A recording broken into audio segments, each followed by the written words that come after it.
eu sou a Rafaela, professora de História aqui da Rede Municipal do Rio de Janeiro.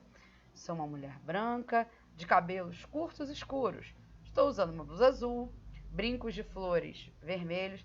Atrás de mim, eu tenho um cenário branco com uma estante e livros de diversos formatos. Então, bem-vindo à nossa aula.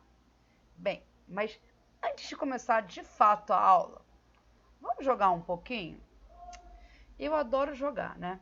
Então, vamos fazer o seguinte, se você quiser, você pode chamar alguém da sua casa para jogar junto com você, tá bom? Então, pronto? Vamos para o jogo? O jogo consiste no seguinte, eu vou colocar duas imagens aí na tela e você vai me dizer qual a diferença entre elas, ok? Então, vamos começar? Vou colocar a imagem aí para você. Então, aí, você vê a imagem 1 e você deve estar vendo a imagem 2. Qual a diferença entre elas? Já percebeu? Pensou? Bem, até que esse jogo não foi tão difícil assim, né? Mas se você prestou bem atenção nas duas imagens, você percebeu que elas são referentes, assim, a moradias, né? Onde as pessoas moram.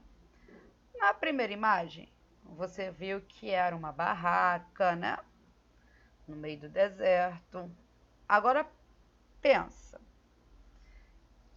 que, provavelmente, quem tem uma barraca como moradia deve ser pessoas que se mudam com bastante frequência, né? Porque a barraca é algo fácil de transportar, fácil de montar.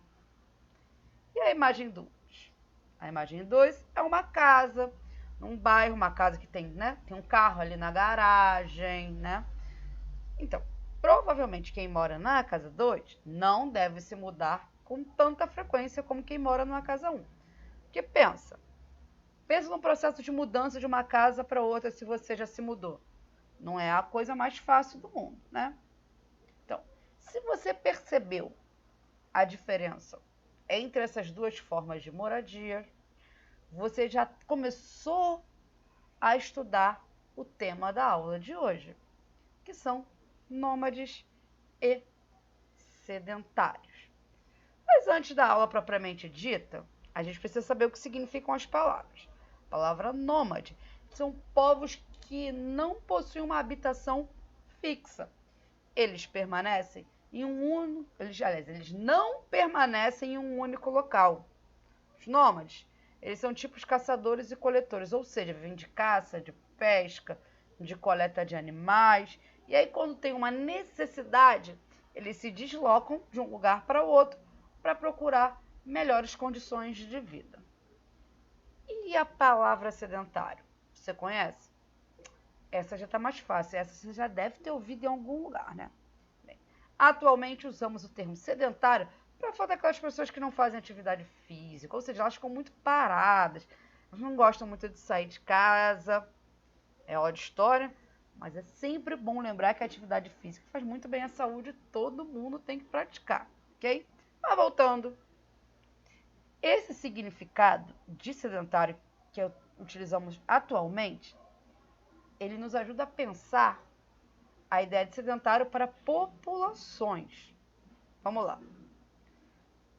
As populações sedentárias são aquelas que são fixas, que têm sua residência fixa em algum lugar, ou seja, elas não têm a necessidade de se mudar constantemente.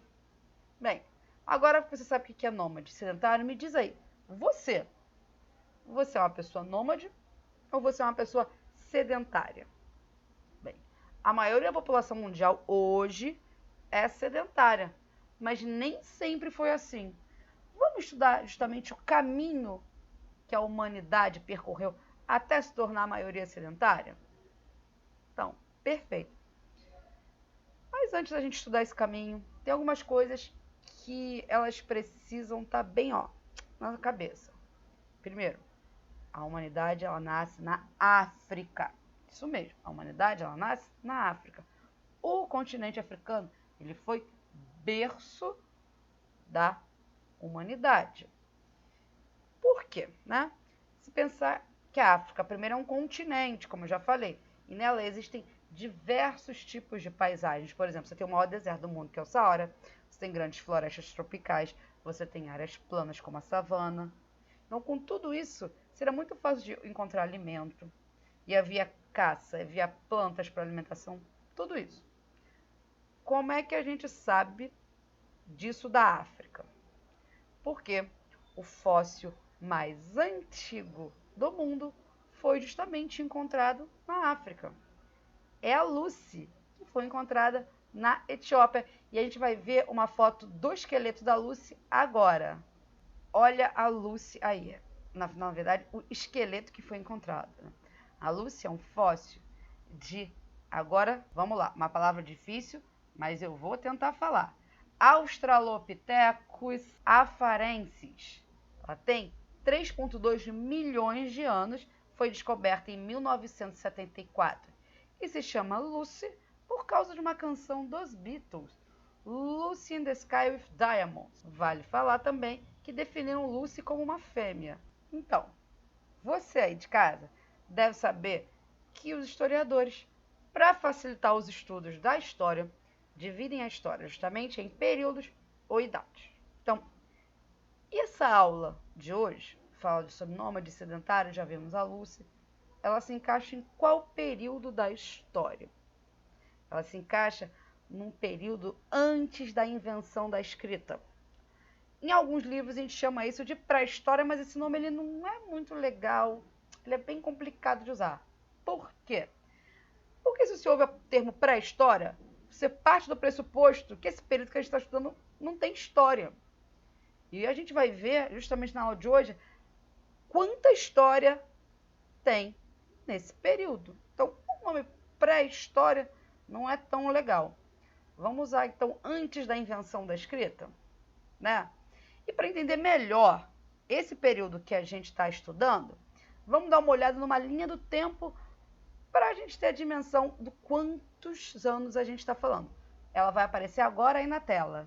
Gente, olha ó, essa é a linha do tempo desse período antes da escrita. Ali, o Paleolítico, ele é classificado, ele é caracterizado pela essa questão do nomadismo, caça da pesca, do domínio do fogo. O Neolítico, do sedentarismo, agricultura e pecuária. E a Idade dos Metais, justamente pela metalurgia e das primeiras cidades. Vale a pena falar também que essa periodização ela foi criada com base nas transformações tecnológicas. Paleolítico, Neolítico, Idade dos Metais tem a ver com o tipo de material e a forma como se transformava esse material. Então, diferentes formas de cultura explicam o surgimento do ser humano aqui na Terra.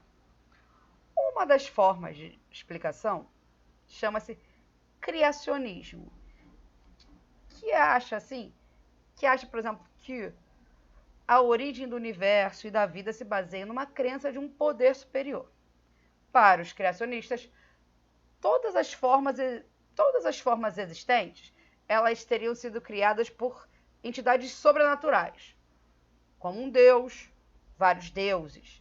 Um exemplo são, por exemplo, as histórias dos povos originários aqui do Brasil e da América.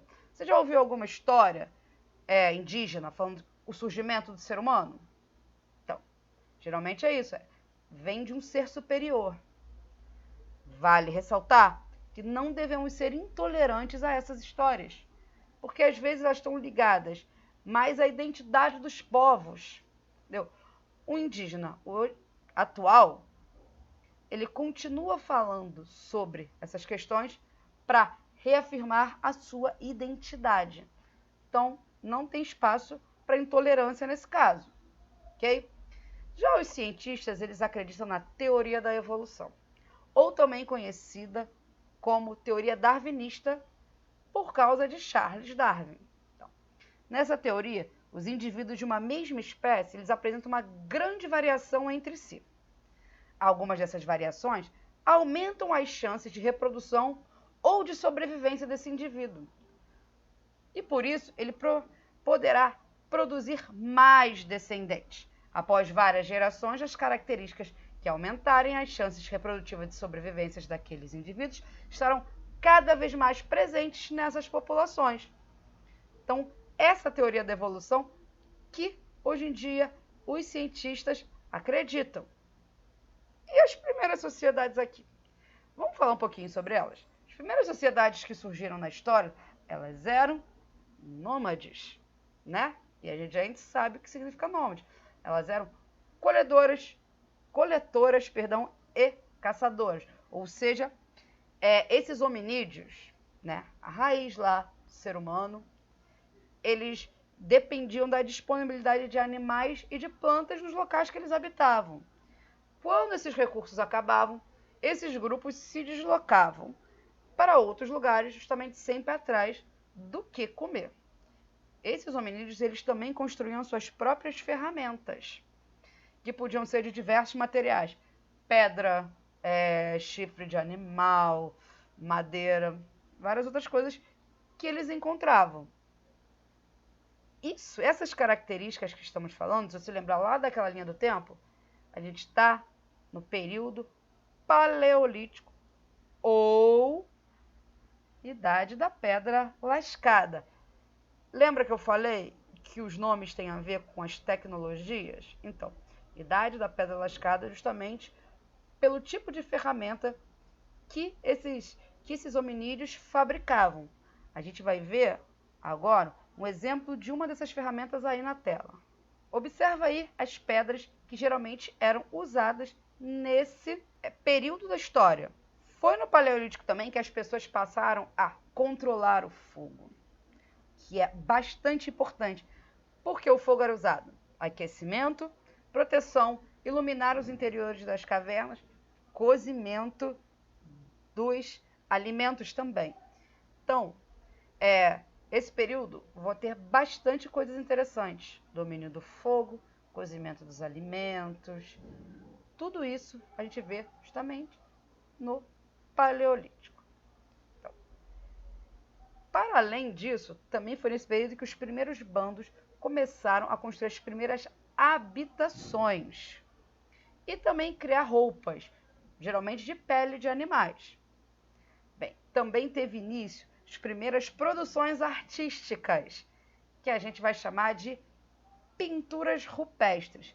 O que são essas pinturas rupestres? Elas foram encontradas, as primeiras, na verdade, no interior das cavernas, e elas representam cenas cotidianas, por exemplo, caças, alguns animais, homens, mulheres, crianças, tudo isso eram temas recorrentes nas pinturas rupestres. Vamos ver exemplos de pinturas rupestres agora? Olha só, aí temos dois exemplos de pinturas rupestres. Uma na Gruta de Lascaux, na França, e uma no Parque Nacional da Serra da Capivara, no Brasil, no Piauí. Com o desenvolvimento da agricultura e a criação dos animais, esses seres humanos eles puderam se fixar num único lugar, né? Ou seja, eles passaram a se tornar sedentários. Então, justamente a domesticação dos animais e começar a plantar vegetais, ou seja, a agricultura causou um impacto tão profundo na organização e no modo de vida dessas populações que os historiadores chamam isso de Revolução Neolítica, ou seja, estamos falando justamente desse período neolítico. Mas vale a pena a gente falar uma coisinha aqui, né? Em história, não tem essa linearidade de uma coisa começa e outra coisa termina. Então, assim, não é que todos os povos que habitavam o planeta Terra, do nada, né, começaram a plantar, criar animais e se sedentarizar. Então, ao mesmo tempo que estava acontecendo esse processo de sedentarização no lugar, outras populações continuavam nômades. Ou você tinha uma ideia de que elas plantavam e caçavam ao mesmo tempo, praticavam a agricultura e a coleta. O que eu estou querendo dizer? Que nem toda a população se desenvolve da mesma forma, ok? Elas se desenvolvem de acordo com o seu ambiente, né? De acordo com suas necessidades. Mas vamos lá.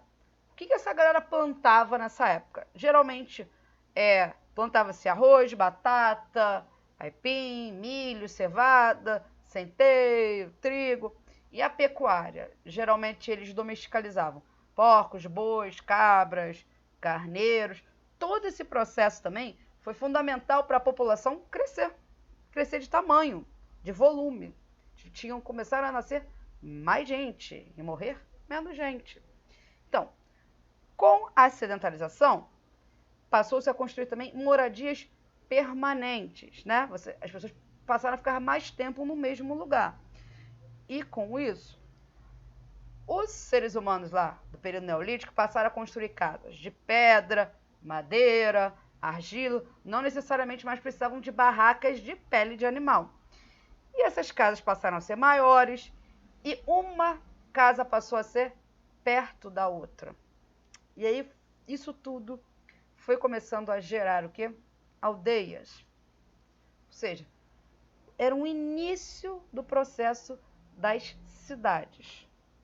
Obviamente, essas primeiras aldeias, essas primeiras cidades, elas vão ser perto da água. A água é fundamental no processo da agricultura e da pecuária. Vamos lembrar que tanto planta quanto animal, todos nós precisamos de água.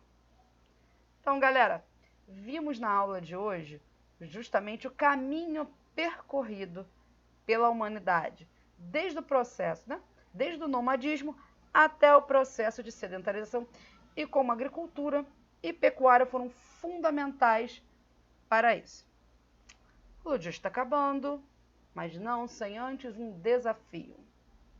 Vamos ver o desafio aí na tela?